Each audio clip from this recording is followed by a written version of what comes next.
नसीम भाई, जो कराची किंग और पेशावर ज़ल्मी के दरमियान हुआ, वन साइडेड एक तरीके से इसमें कहेंगे कि ठीक है, पेशावर ज़ल्मी ने जो स्कोर किया, एक तो उनके आज कोई बैटर्स चले नहीं है, बाबर आजम ने 72 रन स्कोर किए, लेकिन फिर वही बात कि ये मैच विनिंग बैटिंग साबित नहीं हुई। देखिए, बाबर आजम को साथ देने वाला कोई दिखाई नहीं दिया, जो बहुत इंपॉर्टेंट फैक्टर है इसमें। खासकर हम सईम अयूब की बात करें, सईम अयूब हमारा वो पोटेंशियल है जिसके लिए हम यहाँ बैठ के इतना चीखते रहे, सईम अयूब कहाँ पर है, सईम अयूब को खिलाना चाहिए, सईम अयूब को परफॉर्म भी करना चाहिए। देखें, अब सईम अयूब का एक्सपीरियंस इंटरनेशनल भी हो गया, डोमेस्टिक वो जिस तरीके का परफॉर्म करते हैं, वो अगर वो फर्स्ट क्लास क्रिकेट खेल रहे हैं तो वहाँ पे बड़ी इनिंग खेल रहे हैं, वो ओडीआई खेल रहे हैं तो बड़ी इनिंग खेल रहे हैं, वो T20 खेल रहे हैं तो बड़ी इनिंग खेल रहे हैं। तो जहाँ ऐसा प्लेटफॉर्म जो नज़रों में आ रहा है वहाँ आपको परफॉर्म करना चाहिए। आज भी आप समझ में नहीं आया कि शुएब मलिक, आज मैं शान मसूद को बहुत क्रेडिट दूंगा, उनकी कैप्टनशिप का बड़ा रोल रहा। वो जिस जगह पे उन्होंने अपने बॉलर्स को यूज़ किया, उन्होंने विकेट लेके दिए, खासकर मीर हमजा जिनका कोई नाम ही नहीं लेता। मीर हमजा का इवन टेस्ट क्रिकेट में चांस बनाना मुश्किल हो जाता है। मीर हमजा, अगर सिंध ने अभी जो फतवाहत हासिल किए, कराची ने जो फतवाहत हासिल किए, अगर आप उसमें देखेंगे तो फिर बहुत ही इंपॉर्टेंट रोल रहा मीर हमजा का। उसमें सईम अयूब का भी बड़ा रोल था, वो लेकिन कम क्रिकेट खेले थे, इतनी नहीं खेले थे, लेकिन मीर हमजा, ये अंदाज़ा हो रहा है। देखिए, मोहम्मद अली जिस तरीके की बॉलिंग कर रहे हैं, इन सब लोगों ने डोमेस्टिक सीज़न खेले में, इन्हें लंबी बॉलिंग करने का पता है, इन्हें अपने मुल्क की पिचेस का पता है, इन्हें ये पता है कि गेंद को पिच कहाँ पे करना है। हम बहुत सारे प्रोस्पेक्ट की बात कर रहे हैं, हम हटते ही नहीं थे ना, हम बार बार ये बात कहते हैं, और ये वाकई एक बहुत बड़ी सच्चाई है कि हमारी फास्ट बॉलिंग 3 खिलाड़ियों से गिर्द से हटी नहीं। और आज मीर हमजा, हमारे समझ में ही नहीं आता उनको कहाँ पे मौका देंगे, लेकिन मैं बॉलिंग से हटके अगर मुझे सबसे ज़्यादा अफसोस सईम अयूब का है।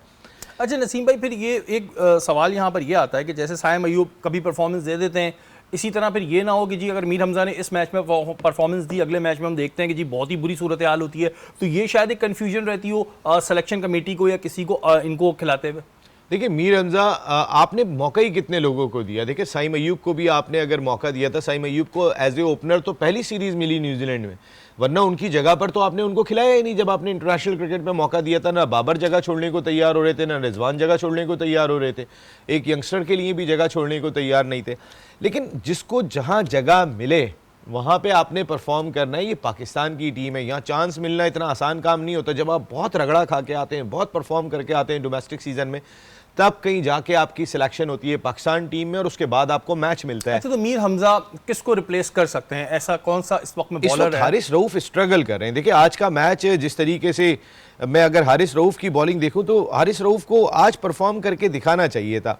हारिस रऊफ आज भी जो है वो रन्स देते हुए दिखाई दिए, एक्सपेंसिव दिखाई दिए। मेरा नहीं ख्याल कि अब हारिस रऊफ शायद बेहतर फ्रेम ऑफ माइंड में लग नहीं रहे। देखें ना, उनके जो अगर अब मैं कहूँ कि वो जो एक बेसिक कोच है उनके, वो आकिब जावेद, वो ड्रेसिंग रूम में बैठे हुए, क्योंकि लाने वाले तो वही हैं इनको इंटरनेशनल क्रिकेट के अंदर, वो भी वहाँ बैठे हुए, शाहीन शाह अफरीदी सपोर्ट कर रहे हैं। लेकिन नसीम भाई, आपके शदीद फेवरेट लाला जो है वो तो कह रहे हैं कि नहीं, अभी हारिस रऊफ को चांस मिलना चाहिए, और शाहीन शाह अफरीदी भी उन्हें कह रहे हैं नहीं, अभी तो चांस देना चाहिए। मैं भी लाला की जगह होता तो यही स्टेटमेंट देता, और कोई स्टेटमेंट नहीं देता, क्योंकि लोगों को उठा के तो रखना है, हम अपने खिलाड़ियों को गिरा तो नहीं सकते। तो लाला ने हारिस रऊफ को उठाने के लिए बयान दिया है कि हारिस उठो भाई, अब क्या तुम्हारे साथ क्या मसला हो गया। लेकिन ये सबके साथ कंसेक्यूटिव इनकी परफॉर्मेंस जो है हारिस की, वो बहुत ही बुरी जा रही है। मैं आपको एक बात बताऊं, हारिस अभी जो 4 मैचेस खेले थे न्यूजीलैंड में, वहां उन्होंने जो उनके 161 रन दिए थे शहरी भाई 15.1 ओवर में।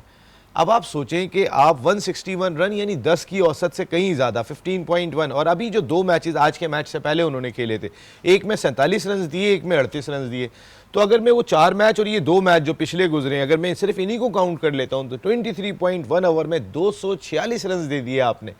ये तो आपका ब्रांड नहीं हो सकता कि आप जो है वो 11-12 की औसत से रन दे रहे हो और कंटिन्यूएशन में दे रहे हो। मेरे ख्याल में ये सोचने की बात चाहिए है। फिर आप डोमेस्टिक में आइएगा, उसमें परफॉर्म कीजिएगा, फिर हम दोबारा फर्स्ट क्लास क्रिकेट, फिर हम दोबारा कहेंगे कि भाई हारिस रऊफ को लाओ। दुश्मनी नहीं है हारिस रऊफ आपसे कोई, लेकिन जो परफॉर्मेंस है उसकी बिना पे बात हो रही होती है।